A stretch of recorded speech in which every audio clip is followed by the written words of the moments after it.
Frontier Fighters.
Frontier Fighters.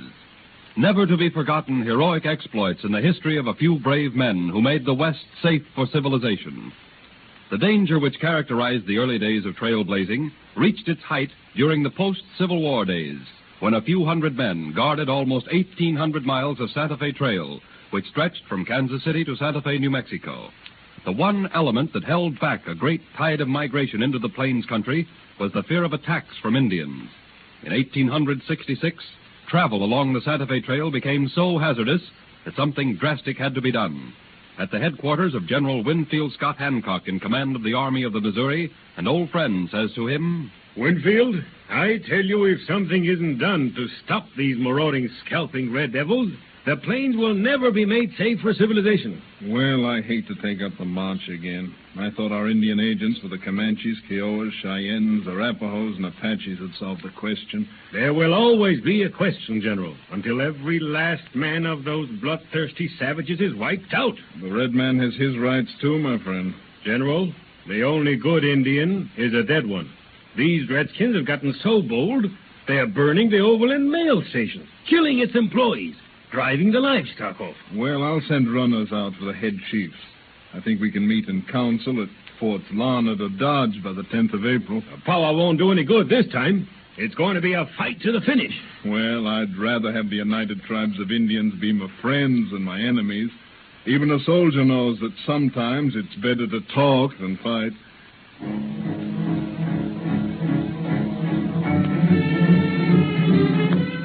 Fort Larned, April 14th, 30 miles from the encampment of the Sioux and the Cheyennes. Another runner from the Council of the Sioux and the Cheyennes, sir. And I'll talk to the Indian boy. General will talk to you. Well, what do the chiefs say in council this time, boy? They are filled with excuses, as before. This time, they have sighted a buffalo herd, and they must go hunting. Yeah. Go back to the chief's tall bull and bear that turns around, and tell them the white chief Hancock will give them one day more. Then I'll march upon their villages. White chief, beware even in councils. All Indians will smoke pipe of peace, but they have secretly sworn to kill all whites. Obey my orders at once. So many Indians have guns. Today, white chief, the sun was red with blood of my white brothers that is to be shed. The shadow of that blood-red sun covered the plains. It is a warning from the Great Spirit. I have spoken in love and friendship. I yet have hopes of smoking the pipe of peace with my brothers, the Indians. With all except Santanta of the Kiowas. Of him beware. By day he will talk brotherly love with you, and at night steal in and scalp you.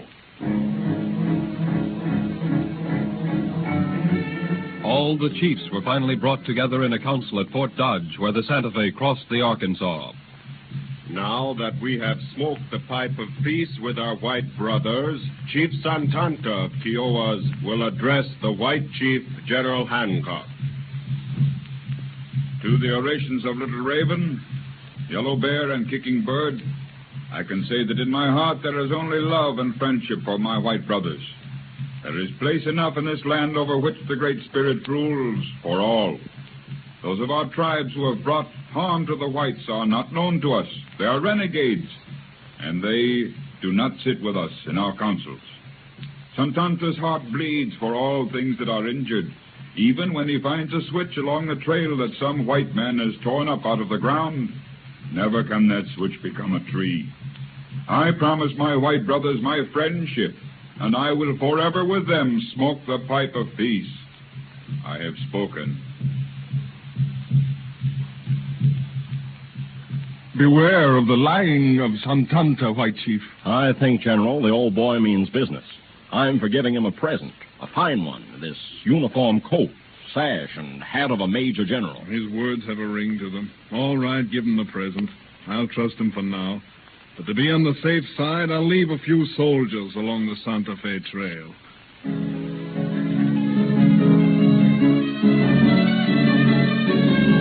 The spring passed. The peace gift worked for a few weeks.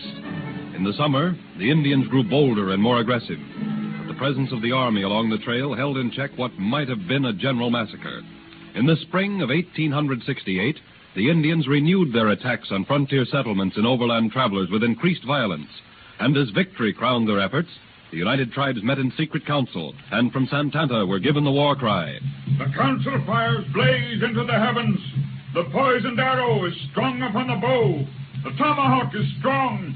The scalping knife sharp. And the cry of the red man is, no white man, woman, or child must escape. They must be wiped out. Our battle cry is, massacre them!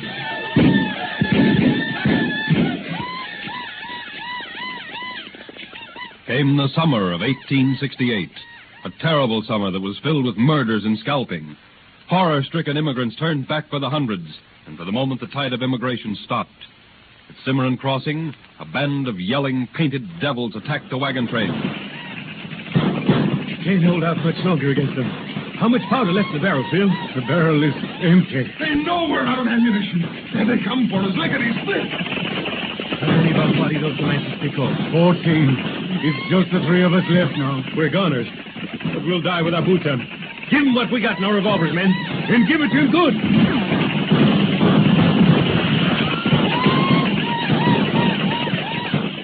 With each Indian victory, the reign of terror became more horrible.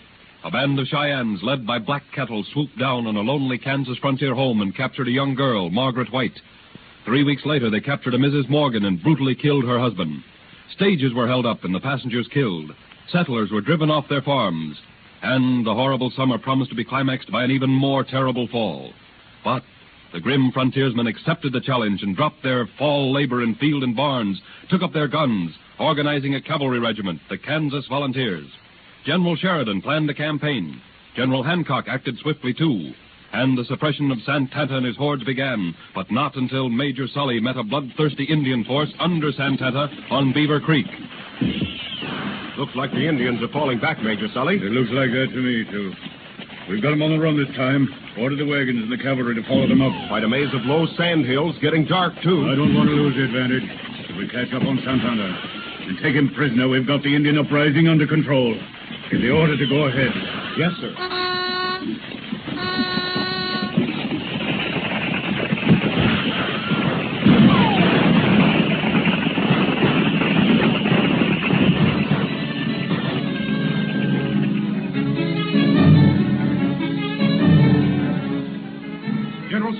General Sully, wake up, sir. What? Santanta's got us in a trap.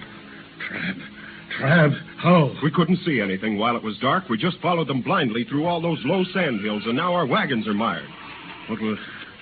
I see now. That was one of Santanta's tricks. What's the hour? Dawn, sir. And the enemy? What is their position? They're closing in, sir. Their number? About 2,000. I'll give the order to fall back to Fort Dodge. Retreat, sir? Retreat, Lieutenant. That's what I said. But fighting every inch of the way. Retreat! Retreat! Retreat! Retreat!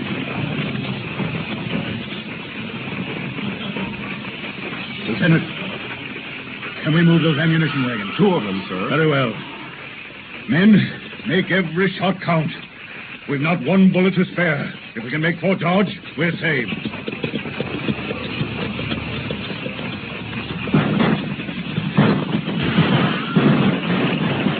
Mulberry Creek, 12 miles from Fort Dodge. Our ammunition is just about exhausted, sir. Yes, and so are the men, too. And the food. That red devil Santanta and his Major General's uniform is at the head of 2,000 yelping braves, pouring good Yankee lead into our men. Your orders, sir? Just as soon as it's dark, dispatch our swiftest messenger to Fort Dodge. Tell them to send us every round of ammunition they can spare. And soldiers? I dare not ask for one man. Fort Dodge is not too strongly garrisoned as it is. But give me ammunition, and our men will take fresh hearts. Given half a chance, I'll turn this blundering defeat of mine into victory.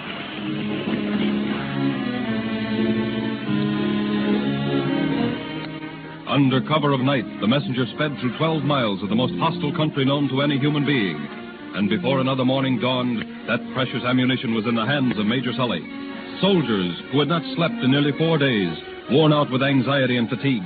Soldiers who suffered from thirst and hunger suddenly forgot every hardship in the joy of being able to fill their carbines and rifles and give battle to a sneering, murderous, mocking redskin, Santanta. Awaiting your orders, sir. What do you think would happen if I give the order to charge the enemy? The men are pretty worn, sir. Horses haven't been bedded or properly fed in almost a week. I wonder if the thought of victory, the thought of thousands of settlers being saved, the stream of immigrants moving over the Santa Fe Trail again, a normal return of mail and passengers to the plains. I wonder, doing all this would be food and drink to the men. It would be life to them. They'll do their duty, sir. They'll do their duty and love it, or I don't know my men. All right, Lieutenant. Mount with me. Ammunition, son! Ammunition! Load your carbine! Load your rifle! Now we'll show those redskins! I wonder how they like the taste of Fort Dodge. I'm going to get 2 engines with 1 bullet this time. Major, there's your answer. The Indians know there's something up. Major, spend hand and get ready to charge. We'll be in good this time. Bugler, sound the call to mount. Yes, sir.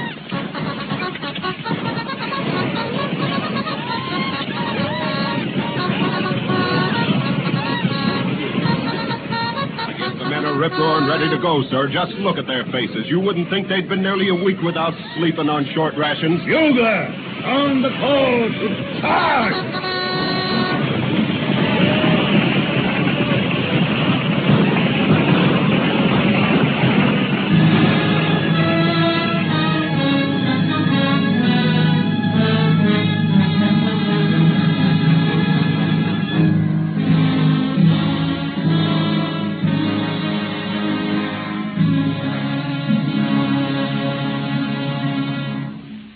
Major Sully, with the aid of his sturdy Indian fighters, did indeed turn a dismal defeat into a glorious victory.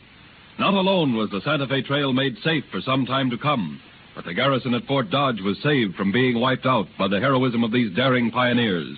Pioneers who left their mark on the pages of history as frontier fighters.